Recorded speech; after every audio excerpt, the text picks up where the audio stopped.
All right, girl. I'm gonna tell you like what this is telling me, okay? And I'm gonna give you a quick look at the spread. You taught me cards, so you could probably read this better than me. So if you want to look also if you want to look along and read them intuitively too, because you taught me. All right. First thing they're telling me is that straight up, this guy's they need. You're gonna be mad at me.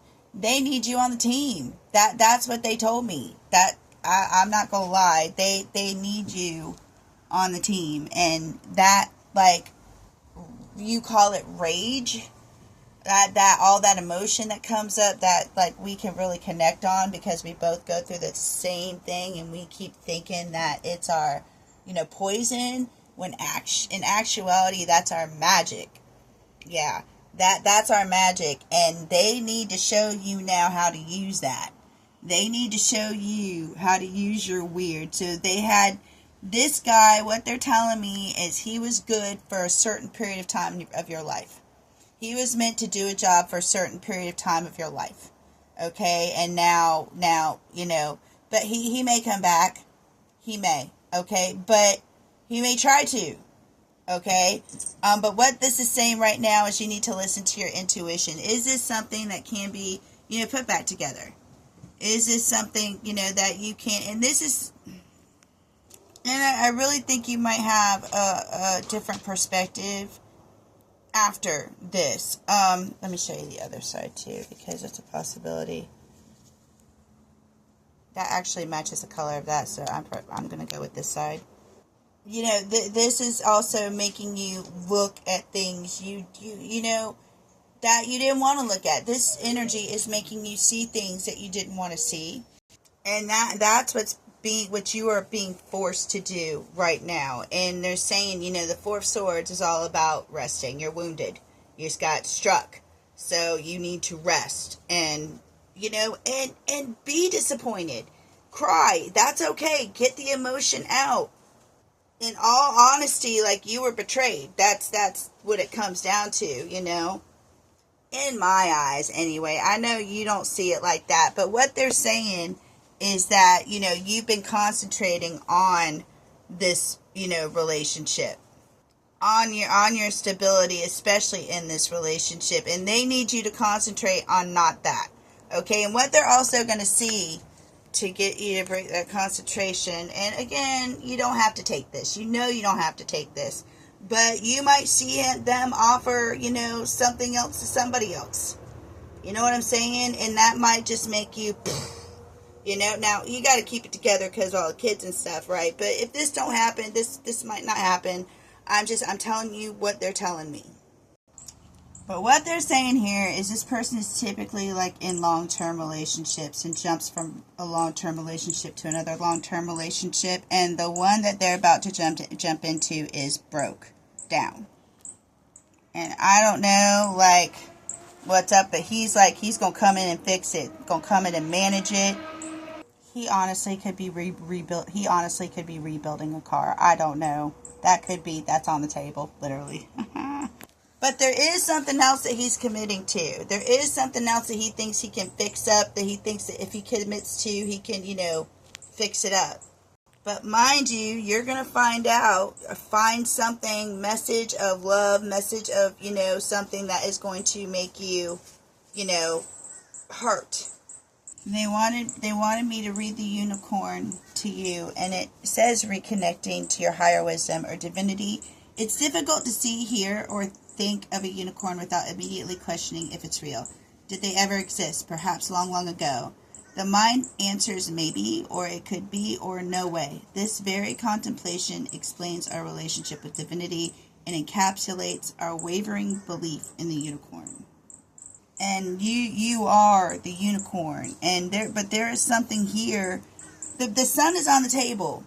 So it's something that could be possible. It's something that you've seen before, got a glimpse of. Okay, and with your intuition, you would know, especially better than me, right? But there is a secret that is right in front of your face that you haven't seen yet, according to this reading. But what Spirit wants you to, you see how that unicorn's looking at that girl's weird? That's what they want you to get you to focus on. Is it? Look at my drawing bump. You see it? Hold on. Sorry, it's gross. As we're talking about weird, I saw my weird drawing bump, and I'm like, yeah, that's my weird, and we got weird. We both got weird, and they want you to work on your weird.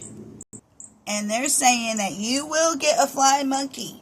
Okay, that will bring you a message. One of the universe's divine messengers is going to come bring you a message and kind of direct you where to go.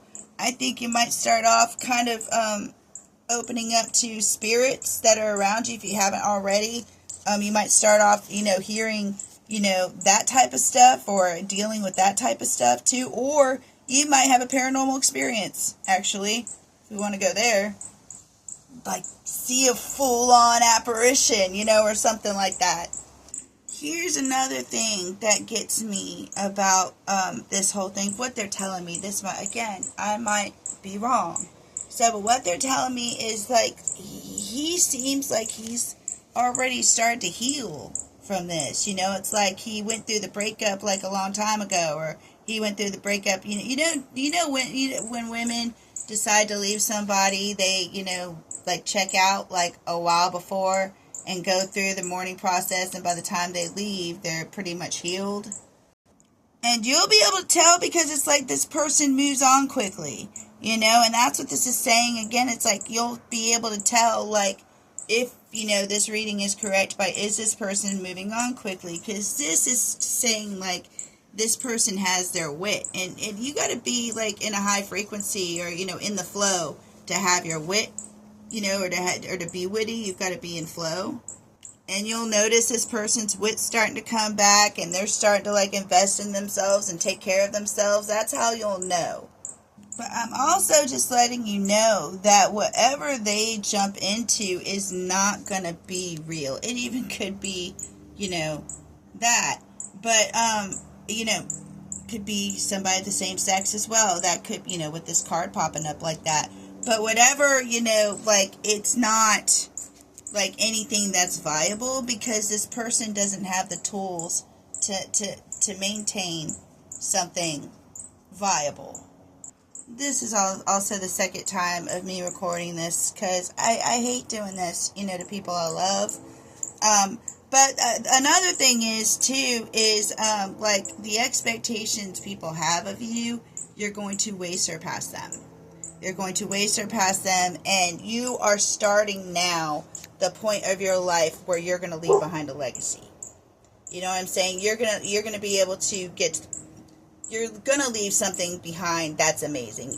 And the secrets or whatever that, is going on, if there's anything going on, will be revealed.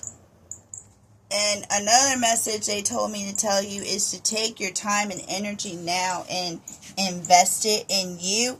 Men put their attention where you put your attention. You know what I'm saying? So if you start putting your attention on you, I promise you, he's going to put his attention on you. If that's what you want. But you need to put your attention on you anyway. That's exactly where your attention needs to go. You and your family. What they're telling me to tell you to look at is there is a point in the relationship where it's like it came to a stop. Like it stopped moving forward. It's like there was always some type of momentum in the relationship until there's a certain point where it stopped moving forward.